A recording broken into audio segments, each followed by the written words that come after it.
ने खूप मोठी अचिव्हमेंट आहे ग्रामविकास खात्याची. मी ग्रामविकास खात्याच्या सगळ्या माझ्या अधिकाऱ्यांचं कर्मचाऱ्यांचं मनापासून या ठिकाणी अभिनंदन करेन. खास करून आमच्या विभागाचे सचिव सन्माननीय एकनाथजी डवले साहेबांचे मी मनापासून या ठिकाणी अभिनंदन करेन की खूप मोठं अवघड असं आमच्यापुढं आव्हान होतं, परंतु आम्ही 28 लाख घरांना तर एका दिवशी मंजुरी दिली. त्यासोबत 10 लाख घरांचा पहिला हप्ताही दिला होता आणि आता बरोबर 1 वर्षामध्ये आम्ही 5,08,000 घरं बांधून तयार केली आणि प्रत्यक्षात आता त्यामध्ये 5 लाख घरामध्ये आता लोक राहायला जातील.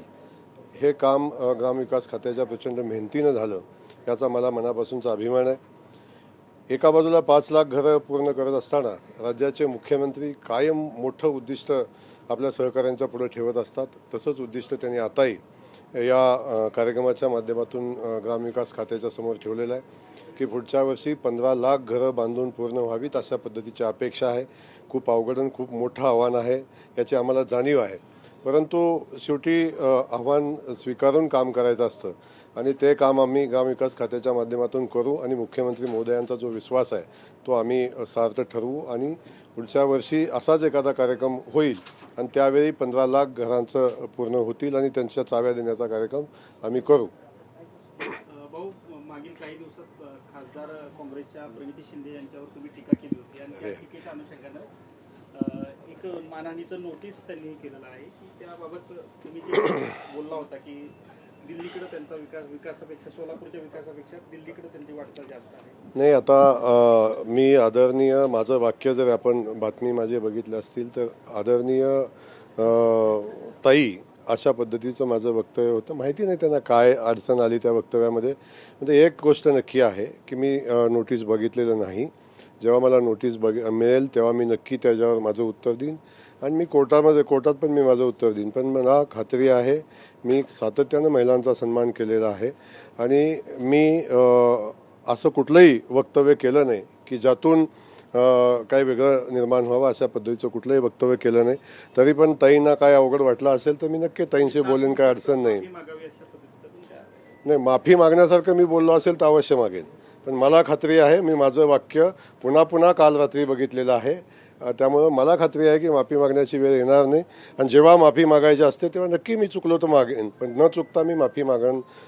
सहज असं होईल असं होणार नाही. परंतु शेवटी एक आहे की त्या माझ्या भगिनी आहेत, आम्ही सोबत काम केलेलं आहे. त्यांना नेमकं कुठल्या वाक्याची अडचण आली, पण एक गोष्ट त्यांनी लक्षात ठेवली पाहिजे.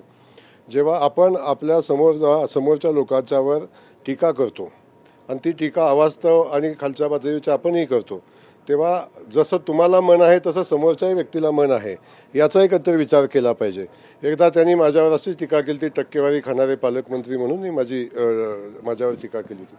त्यामुळे आपण या सगळ्या गोष्टी, जेव्हा आपण देवेंद्रजींच्यावर खालच्या पातळीवर जाऊन टीका करायची, मोदीजींच्यावर जाऊन खालच्या पातळीवर टीका करायची, अन्य काही गोष्टीवर टीका जाऊन खालच्या पातळीवर करायची आणि प्रसिद्धीच्या झोतात राहायचं, असं अनेक नेत्यांना सवय आहे. तर माझी विनंती एवढीच राहील की जेव्हा आपण दुसऱ्यावर बोलतो तेव्हा कधीतरी आपल्यावर झालेल्या वक्तव्य सहन करायची किंवा ते पचवायची आपली क्षमता असली पाहिजे. एवढं लगेच पॅनिक व्हायचं काही कारण नाही. झाले असेल तर मी नक्की मी बोलेन त्यांच्याशी. त्याला जर काय अवघड वाटलं असेल तर त्या संदर्भात चर्चा करेन. जिल्हा परिषद अध्यक्ष निवडीच्या दरम्यान ज्या काही घडामोडी घडल्या होत्या, त्या दरम्यान शिवसेनेचे पालकमंत्री जे आहेत शंभूराज देसाई आणि तुमच्यामध्ये कुठेतरी एक हरकत आली होती, एक तणाव निर्माण झाला होता.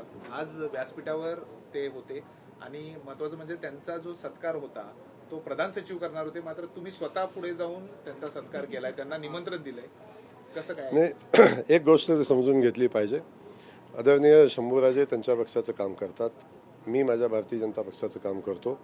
मी पहिल्या दिवसापासून माझी भूमिका होती की भारतीय जनता पक्षाचे सगळ्यात जास्तीचे जिल्हा परिषद सदस्य आहेत, भारतीय जनता पक्षाचा जिल्हाध्यक्ष झाला पाहिजे, हे महायुतीचं सूत्राप्रमाणेचं गणित आहे. परंतु काही गोष्टी झाल्या आणि ती तशी महायुती आमची झाली नाही. त्यामुळं भारतीय जनता पक्षाचा कार्यकर्ता म्हणून माझी पहिल्या दिवसाची भूमिका होती की अध्यक्ष भारतीय जनता पक्षाचा झाला पाहिजे. शेवटी ती भूमिका होती आणि मला वाटतं मी काही चुकीचं केलं नाही. माझ्या भारतीय जनता पक्षाचा अध्यक्ष करण्याचं ध्येय माझं होतं, ते आम्ही सगळ्यांनी मिळून ते पूर्ण केलं. त्यामुळं त्यांना थोडासा त्यांना दुःख होणं साहजिक होतं. शेवटी राजकारणात त्या सगळ्या गोष्टी होत राहतात. परंतु एक आहे की आम्ही आपापला पक्ष वाढवत असलो तरीसुद्धा आम्ही एका मंत्रिमंडळातले आम्ही सहकारी आहोत. आमचे दोघांचे खूप चांगले संबंध आहेत. आम्ही दोघं मित्रही आहोत. त्यामुळं त्यांनी मला कधीच कुठल्या कार्यक्रमाला स्वतः फोन करून बोलवलं नसलं तरीसुद्धा मी त्यांना स्वतः मी काल फोन केला. माझ्या लोकांनी पाठवलं होतं आणि मी स्वतः फोन केला आणि निमंत्रणही दिलं होतं. मी त्यांचं मनापासून कौतुक करेन, अभिनंदन करेन किंवा आभार मानेन की त्यांनी माझ्या निमंत्रणाचा स्वीकार पण केला आणि पालकमंत्री पदाचं दायित्व त्यांनी या ठिकाणी येऊन पार पाडलं आणि आमचे पालकमंत्री आहेत. आम्ही सगळेजण एकत्र काम करतो. तुम्ही असं एक पाऊल पुढे आलाय. तसंच जसं आमदार महेश शिंदे आणि शंभूराज देसाई यांच्यात जी काही फारकत झाली आहे ती कुठं मिटवण्यासाठी त्यासाठी सुद्धा प्रयत्न करणे. नाही, राजकारणातलं कुठलंही गोष्ट असते ती काय तात्पुरती असते, ती चिरकाल नसते. त्यामुळे एकमेकाला दुखावणं, एकमेकाच्या मनाच्या विरोधात काही गोष्टी होणं हे राजकारणात सातत्यानं होत असतं. परंतु एक गोष्ट आहे की एकदा त्या गोष्टी घडून गेल्यानंतर हे काय बांधभावाचं वैर नसतं की जे आयुष्यभर टिकवायचं असते. त्यामुळं आता त्या परिस्थितीनं आपण पुढं गेलेलो आहे. आता जिल्हाध्यक्षाची निवड झालेली आहे. आता त्याच्या पुढेही आपण गेलेलो आहोत. त्यामुळे सगळेजण एकत्र येतील आणि जसं पूर्वी काम करत होतो एकत्र येऊन तसंच आम्ही काम करू. त्याबद्दल कुठली शंका नाही. शेवटी थोडासा वेळ लागेल. महेश शिंदेची पण आज उपस्थिती या कार्यक्रमाला नाही, बिलकुल सगळ्याच आमदारांची उपस्थिती होती.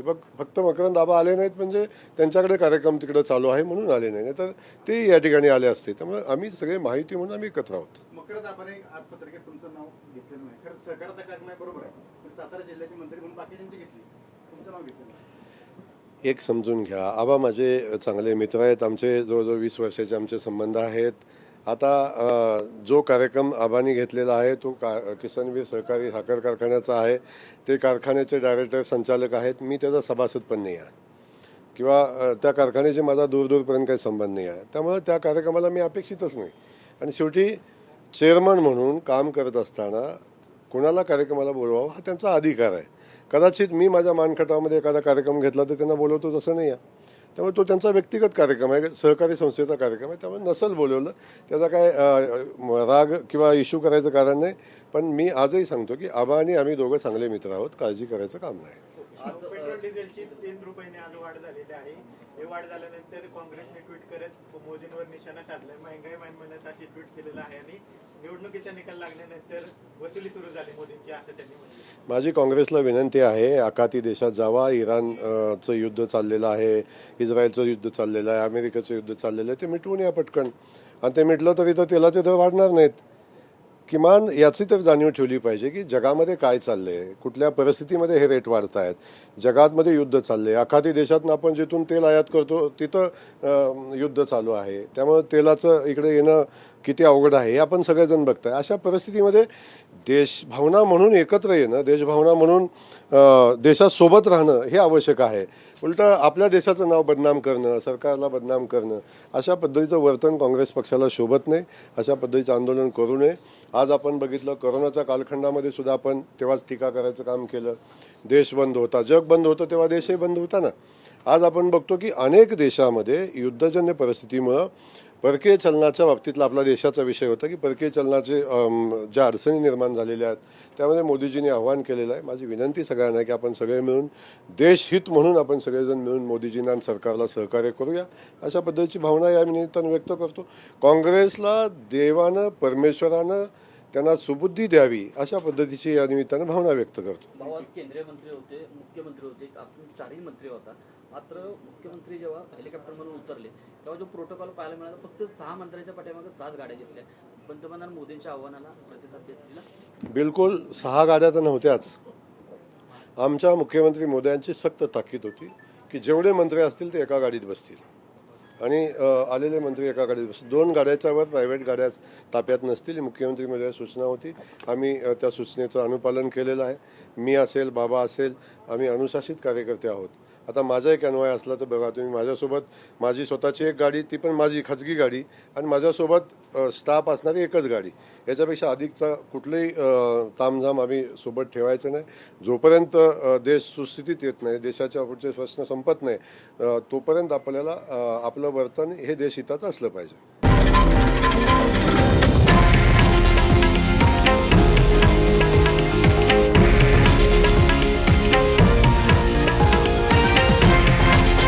हे आहे देशातील नंबर 1 न्यूज नेटवर्क आणि आपण पाहत आहात TV9 मराठी, एकमेव.